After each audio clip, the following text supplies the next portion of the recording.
Hey everybody. I just wanted to go through a quick notes on synthesis writing since it feels like our unit has really been kind of divided up, especially with the breaks in between.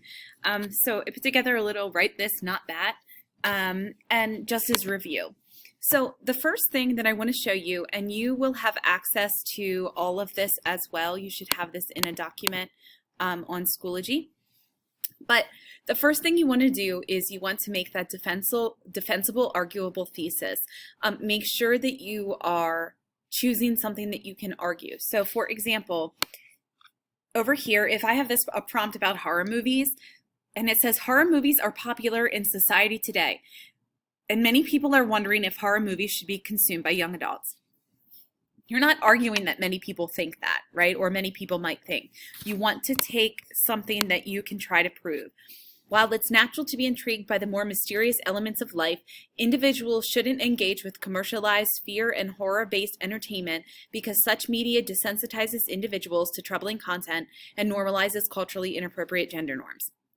Okay, so what you can see here is I did kind of a combination of a counter-argument thesis, but also a closed thesis because I am going to be talking about media desensitizing people and normalizing inappropriate gender norms.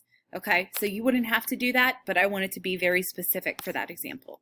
So, defensible thesis. The next thing is when you're writing your body paragraphs, make sure that you are starting each paragraph with a topic sentence that has this main idea that is going to connect back to your thesis. This is very important, okay? You want to use transitions to move from one idea to the next. There's this thing that we talk about called this line of reasoning. Everything should kind of be connected back. That I say, oh yeah, I can see how that relates to that, and back to that, and back to the thesis.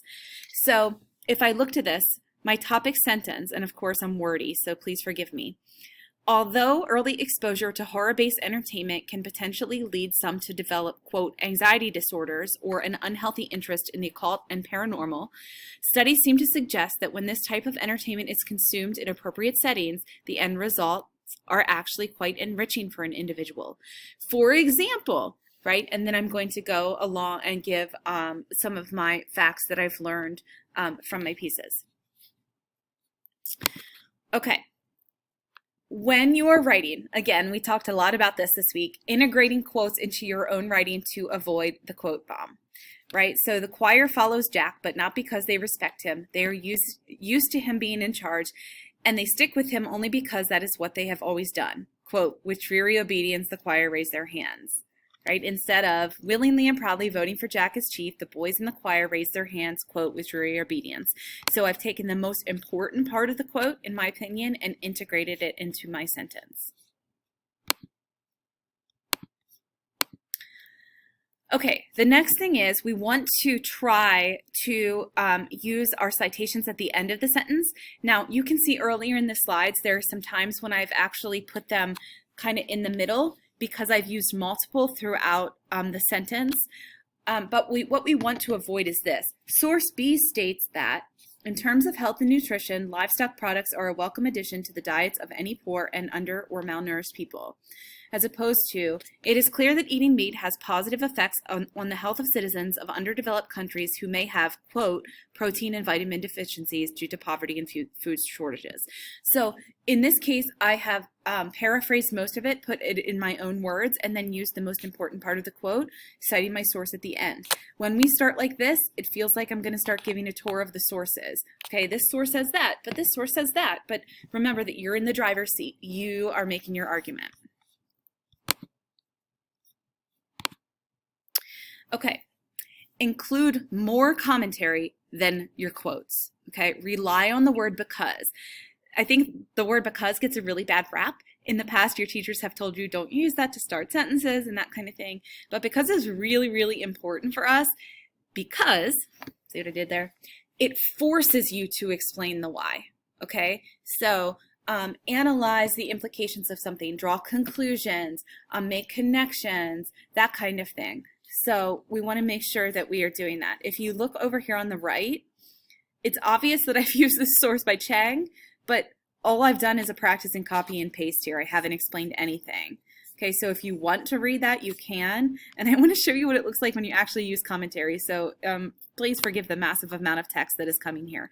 I would like you to go into this paragraph. I'm not going to read it all to you here, but I want you to go into the slide and I want you to actually read all of this. You can see that I've underlined some things that are really important. You can see that I've bolded words like because, due to the fact, since. They're all words that mean the same thing, thus, that help me lead to my explanations of things. Okay. If you are looking for a commentary template to follow, we kind of did this in our rhetorical analysis. This evidence, what does it do? Suggests. This evidence implies that what? Okay, your argument and then because.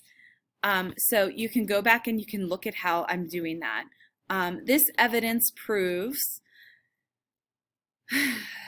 that so-and-so or that libraries enhance communities, maybe this is my argument for my topic sentence, because, and then I'm going to show some way that relates to my thesis. Drive your argument, don't give a tour of sources. So I'm actually going to make this large so we can see this here. No, it's not working, so just kidding. So schools should incorporate Meatless Monday to help improve the health of their students. Historically, Meatless Monday was developed as an initiative to get people to develop healthier eating habits near the beginning of the week in the hopes that those habits would carry throughout the rest of the week. Source A. One of the things that you need to note here is that that's all paraphrase. None of that is a quote. But I did not have that in my brain before I read that source, so I still need to quote it. Okay? Look over here. Source A provides the history of Meatless Monday and talks about how celebrities have given their support. I don't care what they talk about. What are you talking about? Okay, really important. Include at least 3 of the sources. You may quote from a source more than once, but if you don't have 3 separate ones, you cannot get more than a 1. Include concession, refutation, or rebuttal because it helps you show complexity of thought. So here is an example of that. If you'd like to go into this and read this, please do so. And lastly, if you want to watch any of these videos, please feel free to. There are people who know a lot about AP English, and they post some helpful stuff, so you're welcome to do that. But this should be a good kind of review for you of what I want in your synthesis essays. So good luck. Go get them.